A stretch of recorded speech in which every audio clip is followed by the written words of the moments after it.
Welcome and thank you for joining us. You are listening to the Beyond 50 radio program. I'm Daniel Davis. On the program today, we're going to be talking about an interesting book simply titled Countdown to Coherence. It's a spiritual journey toward a scientific theory of everything. Seems like a pretty broad stroke. I'd like to welcome to our program today our guest, Hazel Courtney. Hazel, thank you for joining us here on the Beyond 50 radio program. Well, I'm absolutely delighted to be with you on this beautiful spring afternoon. Now, one of the things, I guess one of the most consistent questions I've had when I would talk to people about this book is they didn't know what coherence really meant. So tell us what Countdown to Coherence really is.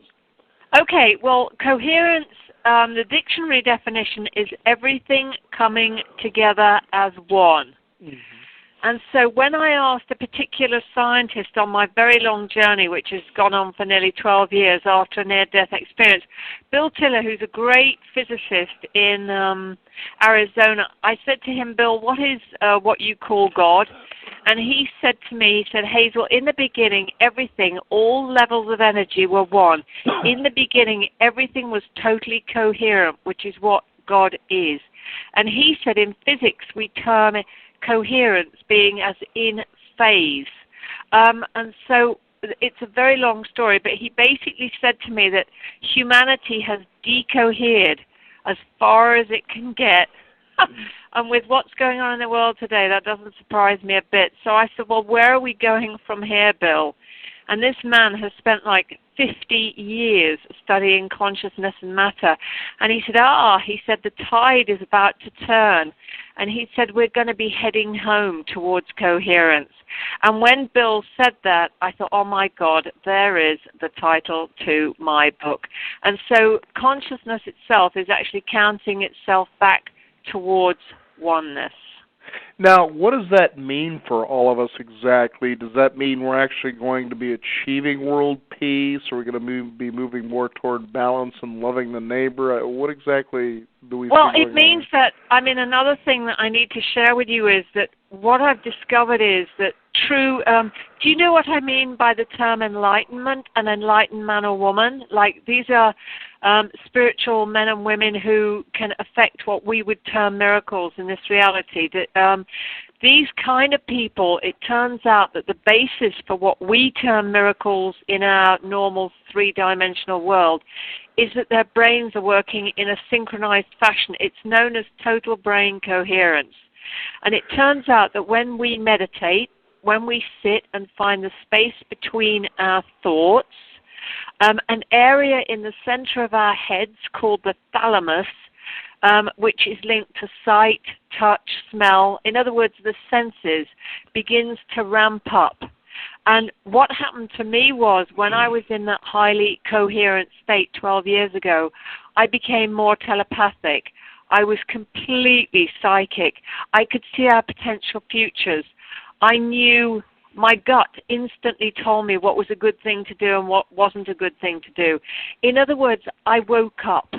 99% of the world we seem awake, like you and I are chatting to each other, but we're not really awake, Daniel. And so I learned that if we can all learn to meditate, chant, be nicer to each other, become more spiritual generally, then yes, very, very slowly we will become a more peaceful society where we start working more for the good of the whole rather than, for many people, the current attitude, or say for the bankers, let's say, talk about the world crash, the attitude was, how big a bonus can I get? What was in it for me? And, never mind the consequences. Well, we now know that we are basically all one. We're all linked.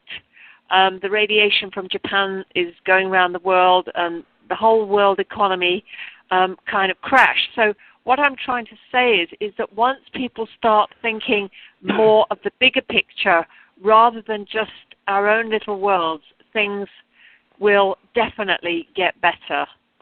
Now, that's a very interesting point that you bring up there when you talk about, the big bank crashes and, people that are really concerned about, well, what's in it for me? As we get these bailouts, we've got this disaster going on in Japan. And what I really found interesting back in the day is just after 9/11 had occurred, pretty much the world was saying, hey, we kind of want to lend a hand over to the United States. And at that moment, I was thinking to myself, why does it take a major catastrophe to bring out all the good in us? I know. I mean, look at say for instance, you're absolutely right. I was actually in New York walking towards a meeting with Oprah Winfrey's assistant when the first plane hit, and I'd worked for 6 months to get that appointment, and so many of our futures changed that day, and you're absolutely right. I was like horrified. You saw people jumping out of buildings. You're absolutely right, and it's just incredible. And then when, say, Princess Diana died, 8 billion people watched her funeral. London was full of people crying, and there was hardly any crime that week. And everybody said, wow, we're really letting our emotions out, and it's time for us all to really get the bigger picture. And as you so rightly say, it takes us approximately, unless you lose a loved one directly, or unless you were directly affected, say, by 9/11 or by the Japanese quake or by Princess Diana's death or whatever it is, God, don't we forget very quickly. We certainly do. Like right now, this second, the Japanese earthquake, the tsunami is now that's become a smaller news item. It's only 2 weeks ago tomorrow. And, Libya is now all the hot news. But once it goes off the news, what's happening to the people in Haiti? So I think that the world, the earth itself, there are new energies coming, I believe, into consciousness.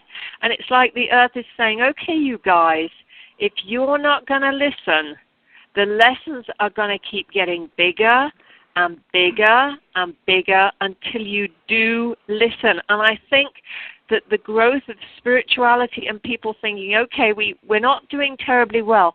And we've been going around in circles for thousands upon thousands of years as if we don't have enough problems. Why would people want to fight in Libya when look what's just happened in Japan? Nature is so much grander than us. And yet, I've also learned through my incredible near-death experience that we are all capable of miracles if we're willing to understand the science of miracles and to know that we are far more special than we think we are.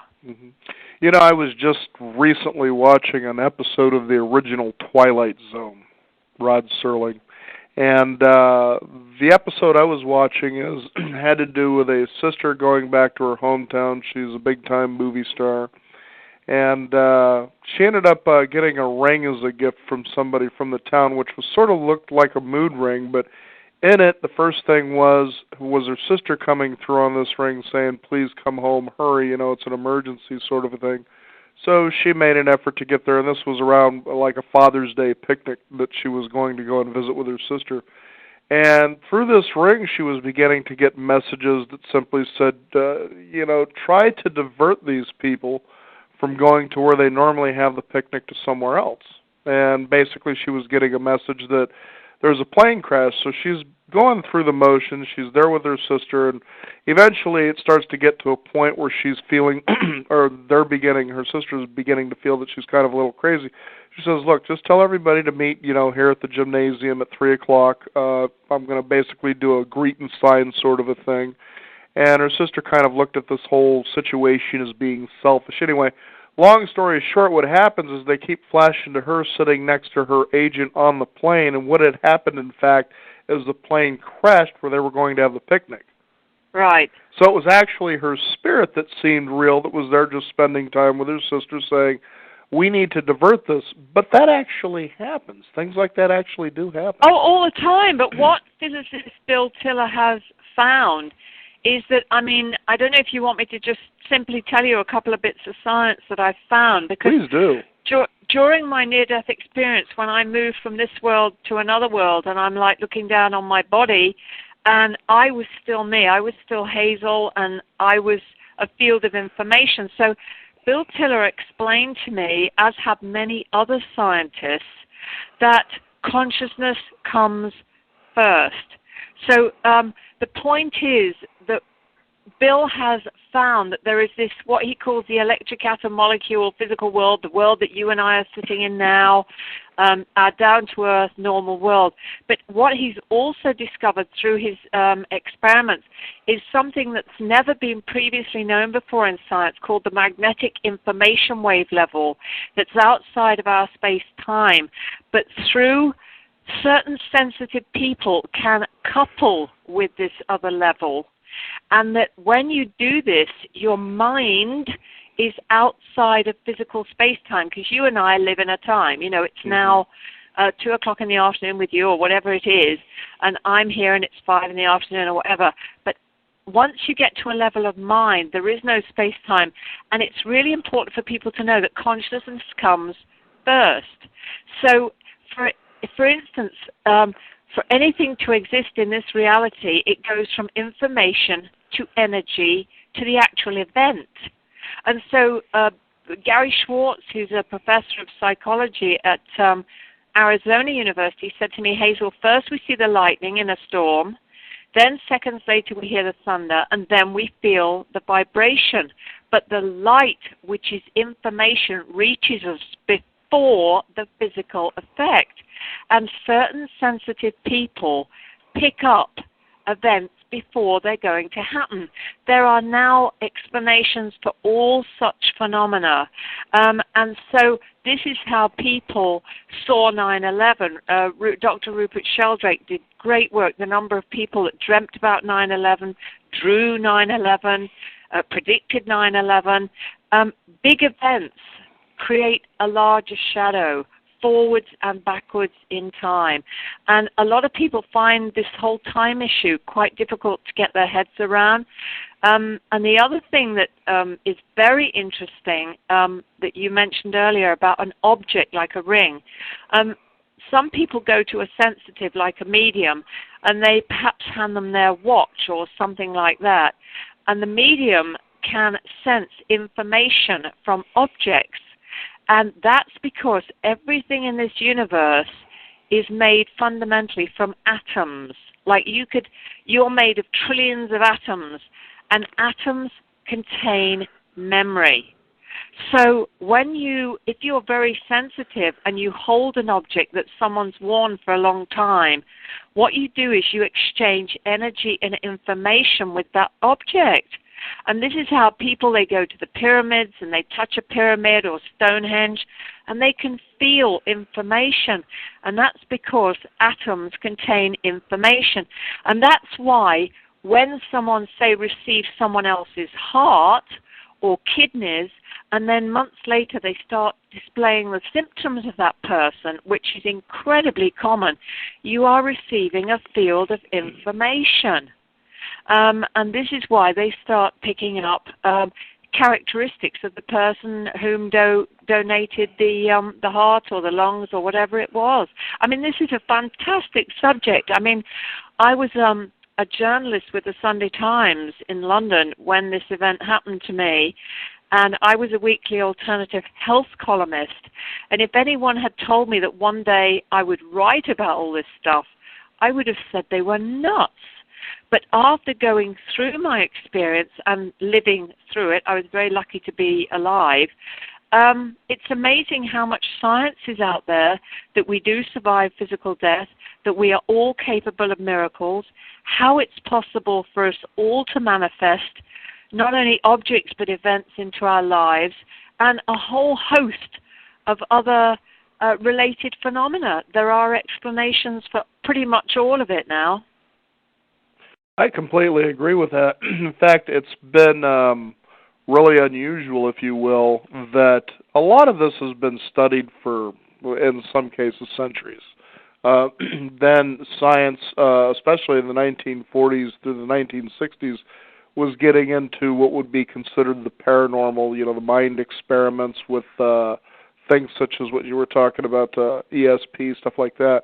Sure. The Stanford Research Institute was very famous. Dean Radin, Uri Geller, they did some fantastic work in the 70s in America, and it's been ongoing in China, Russia, and many other places, as you say, for 30, 40 years. And what is happening, though, is back in those times, that was one of them, times of paranoia. Everybody's out to get us. So something like that could have been considered, I guess, hokey science or something you do on a Saturday afternoon. But what you're finding now more and more is that people are starting to say, well, maybe it's time that we should begin to take this more seriously than we used to, that maybe it isn't so hokey.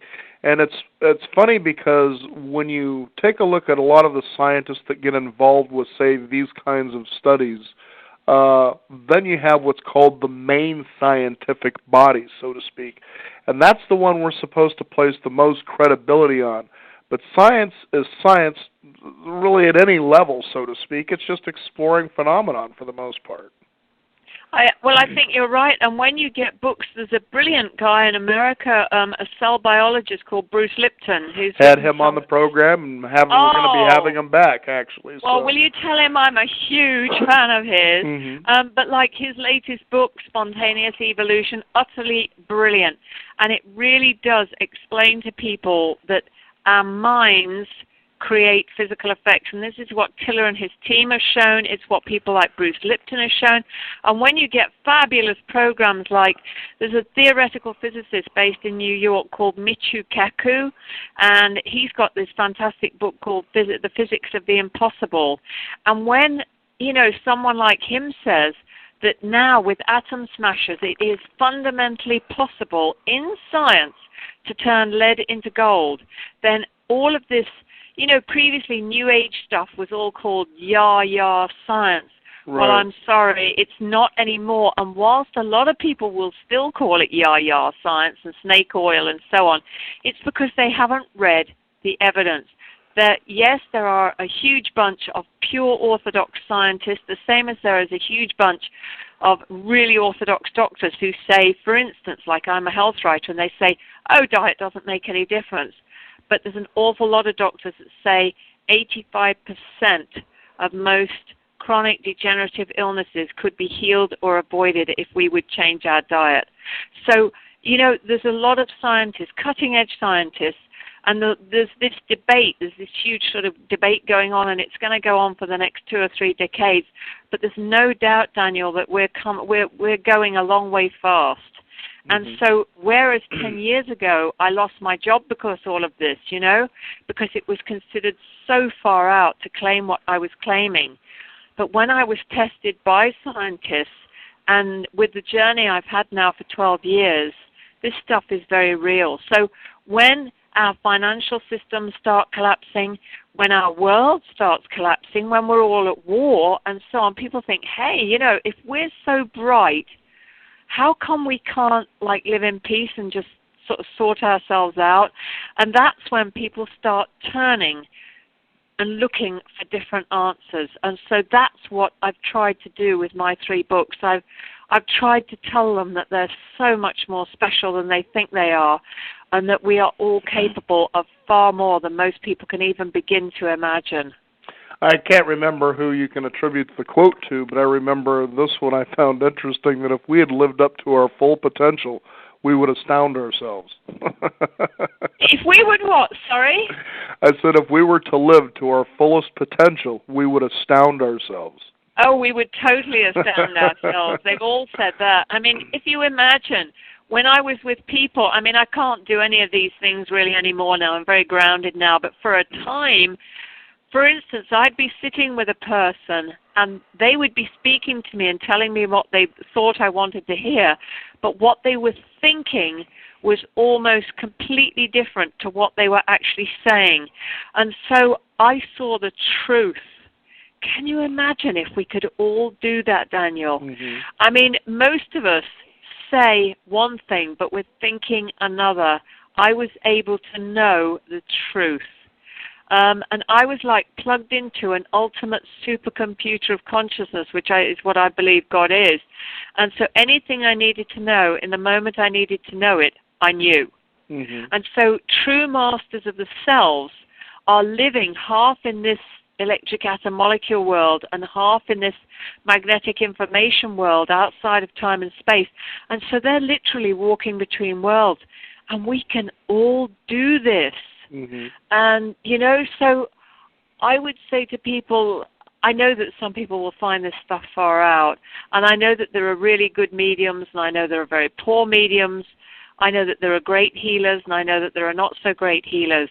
But now we have the science as to how the really good people do what they do.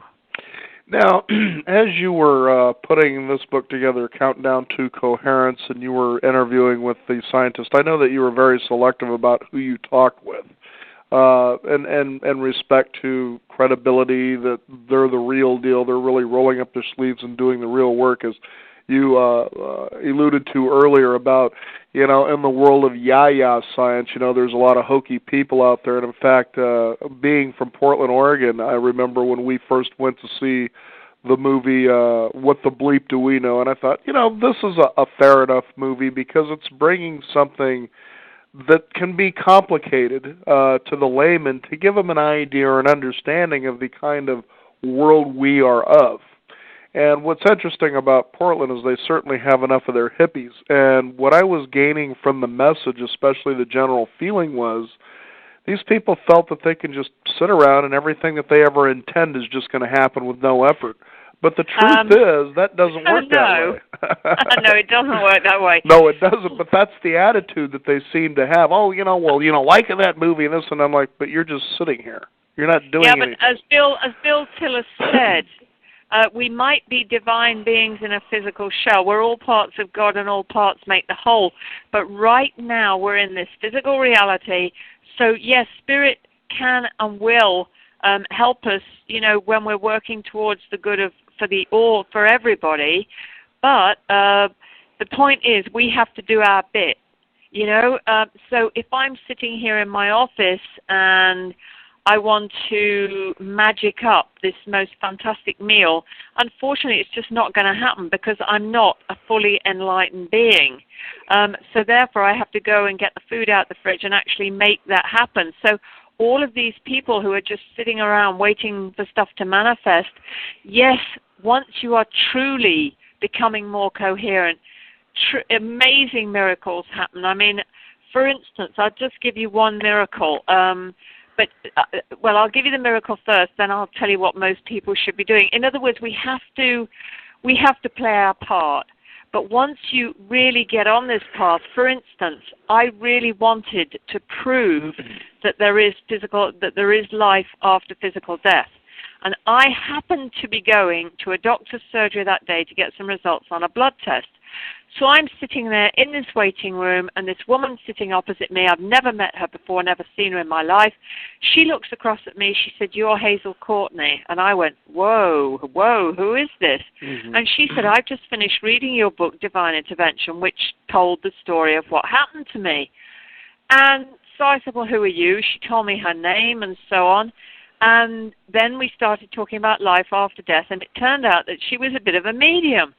So she said, you really should get in contact with Gary Schwartz at the University of Arizona, who does these afterlife experiments. And I thought, well, how will little me ever get hold of some famous scientist in Arizona? She said, well, if you like, she said, I'll give you his home phone number. She said, because we're meeting him in New York tomorrow.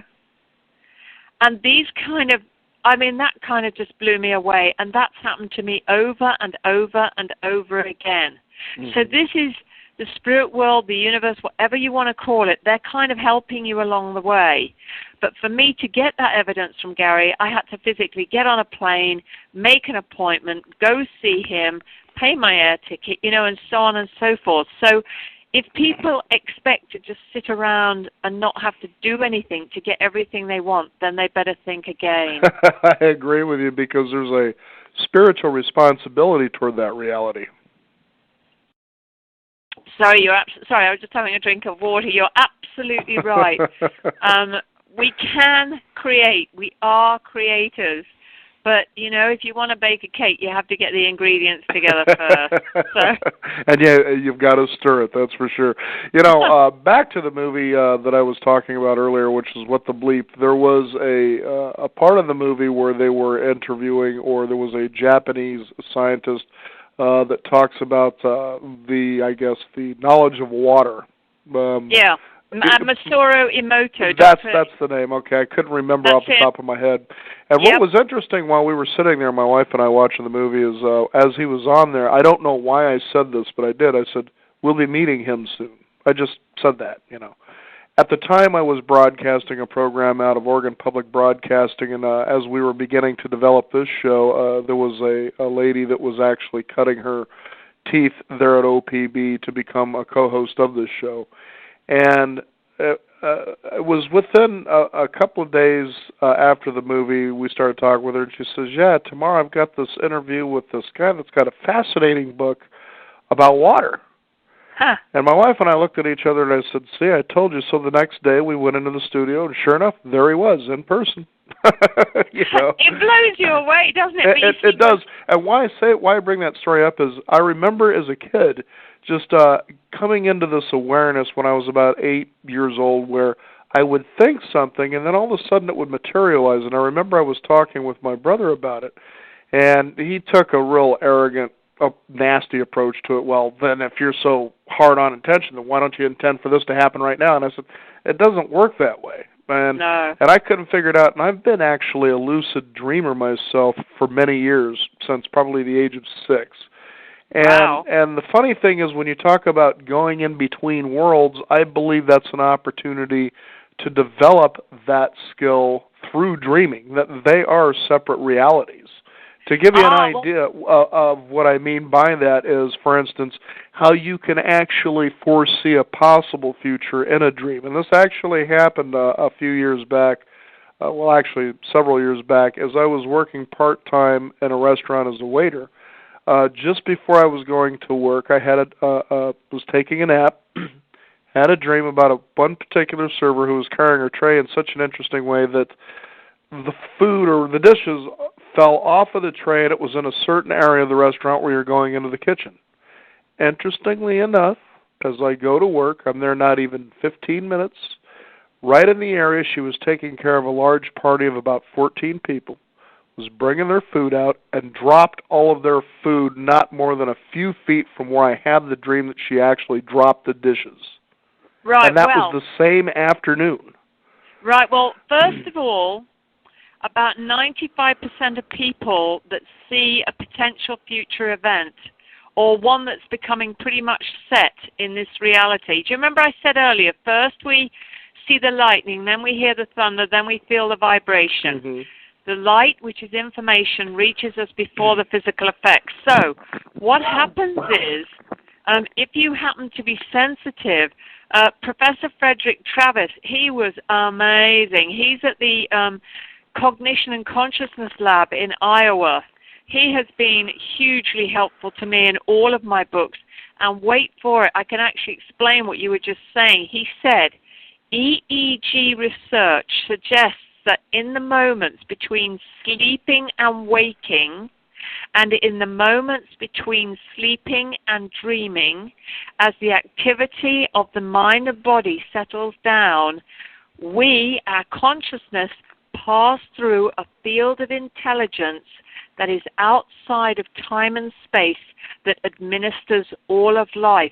So it's not during the actual dream itself when you saw that event.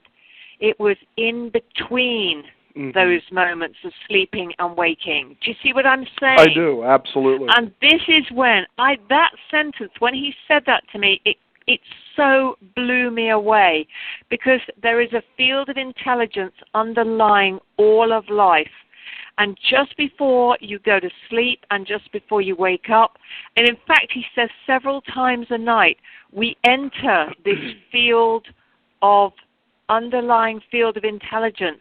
So at those moments we're not actually technically dreaming.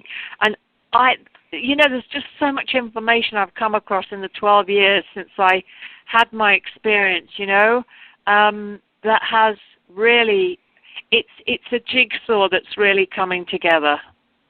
Now, what has it been like for people in the general community as they read Countdown to Coherence? What do you find to be common questions or things that people really sincerely want to know about? Well, I think that the book answers an awful lot of the questions, but I think some people just say, wow, this has blown me away, and it really resonates with what I think, because obviously everyone, as you know, has to find their own truth. And then other people just say, well, aren't you lucky to have met so many fantastic people on your journey? And I think that they all say, how can we get coherent? A lot of people want it really quickly, and it doesn't quite work that way. I mean, I had what's known as a spontaneous Kundalini awakening. That happens to people when they're under stress, as I was. It happens sometimes during tantric sex, which I'm afraid I don't even give a thought to these days as a grandmother. And to some people, with the intervention of an enlightened man or woman, I mean, there's a whole host of reasons. And there's an awful lot of kids trying ayahuasca, these herbs that send you into these altered states. And there's an awful lot of crack addicts, kids smoking cannabis, and they are having these spontaneous awakenings, and it cooks your brain. And a lot of them are ending up in mental homes. So a lot of people ask me how to do it safely, how to awaken their natural intuition and make their brain more coherent and wake up the thalamus in a safe way. So I say you have to start at the beginning. Like, you have to start meditating regularly. You have to start being kinder to people. You have to start treating people the way you would like to be treated. Right. You have to have a distinct intention to link to this magnetic information wave, otherwise known as the etheric level of reality, and to couple with it, create a sacred space. And you have to genuinely want, not only for your own life to work out better, but for all of us, for the whole of consciousness to be healed. I mean, and that's what's happening now. That there's so much energy coming up. You're seeing it globally. You're seeing it individually. And the best thing that people can do is to work on getting this peace within their hearts themselves. So the best advice I can give, and I do over and over again, is find peace within yourself. Because when you come to that moment of total coherence, you are in such bliss, and coherence is catching. And so when you walk in a room of really happy people, doesn't it give you a lift? Mm-hmm. Yeah, absolutely. So the more that we can all be a lot happier, the more we can do more for others. I mean, don't get me wrong, I know that there are some not so good people out there, and 99% of the world's population don't even know any of this stuff. They don't even give it a thought. Mm-hmm. So it's a question of bringing it right down to earth. What can I do today to make a difference to myself and to make this world a better place? And even if it's just making a neighbor a cup of tea, sending out nice thoughts, because Gary Schwartz totally blew me away when he said, because the whole book is about, who are we, where do we come from, where are we going, and why. And so when Gary Schwartz said to me, he said, Hazel, we actually exist within a mind, that we are actually existing within this mind. So every thought you have contributes to this mind. We like live in a kind of bubble, if you like. Scientifically, that's not a very correct way to say it, but that's the way me, Hazel, I imagine it.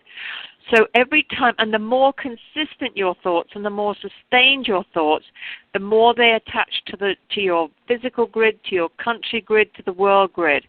So what you give out is what you get back. And so the more people, we have 40,000 thoughts a day. So if you, Daniel, start thinking about what are the majority of thoughts about today, and you'll be surprised at how many times you think things that are in your life that you think, I don't really want this in my life. So when people like, what's his name now, the guy who was in What the Bleep, is it Joe Vitale? I believe so, yes. Yeah. And they're saying, what you think is what you get. Well, at a greater level, it actually is. Mm-hmm. But some of the science that they quoted was a little bit awry, but never mind. You know, the message is generally the same. Start thinking about what you do want, which will attach to your grid, and let go of what you don't want. Because, you know, a lot of people say, well, I am thinking positively, but my world's not changing. And that's because it's going to take a while for the energy of all of your thoughts that are built up over all these years, which are now firmly attached to your grid. But if you stop putting attention on what you don't want, then gradually that energy will dissipate and the new stuff will attach to the grid. Mm-hmm. So I just say to people, we can all become more coherent by being kinder, by looking after your physical body, because you're only going to get one in this particular lifetime. So we have to do it all, Daniel, I'm afraid. We have to do the lot. I completely agree with you. It's as was stated in one of the quotes in your book is, as our souls become greater, so do the challenges. Well, that's true. And I think that I did a fabulous interview with a soul choice guy, Robert Schwartz. That's it. That's the chapter you're talking about. Right. And he said, as we become, because obviously we're recycled energy and information. So, you know, we die, we become, say, an orb, which is something else I've written about in the book. And then you go on and you choose your next lifetime. And Rob really made me think about people who come back with terrible disabilities or they have really terrible lives. I mean, yes, at a certain level, we have free will. You know, I can eat chocolate cake or not, those kind of things. You know, we do have a fair degree of free will. But he also said that as consciousness goes on experiencing itself to have every experience, then sometimes it makes life more challenging. And I think it's absolutely right, because my life has not all been easy, and I'm sure yours hasn't either. And sometimes I think, well, okay, Spirit, I'm working for the bigger picture. Can you just not make it a little bit easier some days? You know, and I use a few four-letter words, I'm afraid, on some days. But, you know, we are in this physical reality to learn who we really are and for our souls to grow through it. So when I'm at, say, a dinner party and people say, oh, well, this is your karma, this is what you chose. Well, of course, people didn't choose to be washed away possibly in that Japanese tsunami. Of course not. Not consciously on a physical level, but maybe on a soul level they did. But maybe also certain times physical events overwhelm people and their blueprint gets washed away. You know, sometimes shit really does happen, the same as good luck. You know, good luck can happen too. So people, you know, a lot of New Age type people just lay back and say, everything is perfect, man. You know, they're real bliss heads. But everything is perfect at a certain level, but not necessarily at this level. And if we want it to be heaven on earth, then boy, have we got a lot of work to do. Mm-hmm. It's funny to say that, because there was a period of time where when the movie The Secret came out, I thought, well, you know, this movie's well intended, but it seems to focus too much on abundance as far as money is concerned. And as a matter of fact, we had one of the contributors to the movie on our program, and we talked about that. He says, well, I agree with you. That was what I didn't like about what we were doing there. But the whole idea behind the movie was, as what we've been talking about, that, you know, focus more on what it is that you'd like to see more of in your life, but you have to be that too, you know. But you have to walk your talk, or walk your walk, you or better however believe people... it. And I was just like you. I was kind of getting tired of this New Age community coming in here and going, oh, look, somebody has found us the lazy way out. You know, and it's like... And I started going to sometimes business meetings, and they go, well, what I liked about this movie, The Secret, and that, and I'm like, are you people kidding me? Come on, you still got to roll your sleeves up and go to work. Well, yeah, but I think that, you know, in a sense that The Secret still did us an enormous favor, because it got a lot more people interested in this subject. Well, I agree with you. On that respect, I completely agree with you. You know, so there's nothing wrong with money, No. The same as there's nothing wrong with knowledge. But it wasn't that. That's not the point that I believe that we're making. No, what I'm trying to get at is that you had a wave of people coming in here that weren't doing much in the first place, going, now we found a way that we can still keep doing what we're doing with no responsibility almost, and get everything we want. We have to live more consciously, and I also, we have to learn to take more responsibility for ourselves. I mean, in America, just on a health front, diabetes is costing like $30 million a year to treat late onset diabetes, which is totally preventable. But people don't tend to pay attention to their bodies until they're actually sick. Mm-hmm. And whilst a lot of people are getting the health message, an awful lot of people are not. So same with the spiritual message. You can't just sit there and say, I want loads of money. As you say, you've got to go out there and work and make it happen. And I thought that What the Bleep was quite good because it really made an awful lot of people think, and it made people think about this whole subject. And, I mean, if anybody had said to me before I had my near-death experience, like when I was levitating, I was making ash, I had a spiritual walk-in, like there were two of us in here for a while, I was beginning to dematerialize and rematerialize. If anybody had said to me as a journalist, all these things are possible, I would have said, you need a psychiatrist and Valium. But I've been through the experience. And so once you have been there, you're never going to be the same again. Hazel, is there a website people can find out more about your work?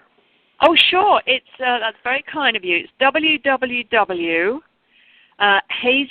Courtenay, all one word, but it's COURTENEY.com. www.hazelcourtenay.com, and all of my books are there on the books page, and they're all available in America on Amazon.com. They should be coming into the bookshops now in America, and my new health encyclopedia, I've been working quite hard, is also coming into the shops in America next week. So, whether people are interested in their health or the spiritual stuff, it's all there. Very good. The book is Countdown to Coherence, and our guest, Hazel Courtenay. Hazel, thank you for joining us here on the Beyond 50 radio program. And thank you for having me. It's very interesting, and I wish you all the very best with your future radio. Thank you very much. All right, God bless. We encourage you also to visit us at our website, where you'll find us as well on Facebook. Beyond50radio.com is the website. Beyond 50, and that is the number 50. Sign up for our free weekly e-newsletter. I'm Daniel Davis. Thank you for joining us. This is the Beyond 50 radio program, and remember, live your day past halfway.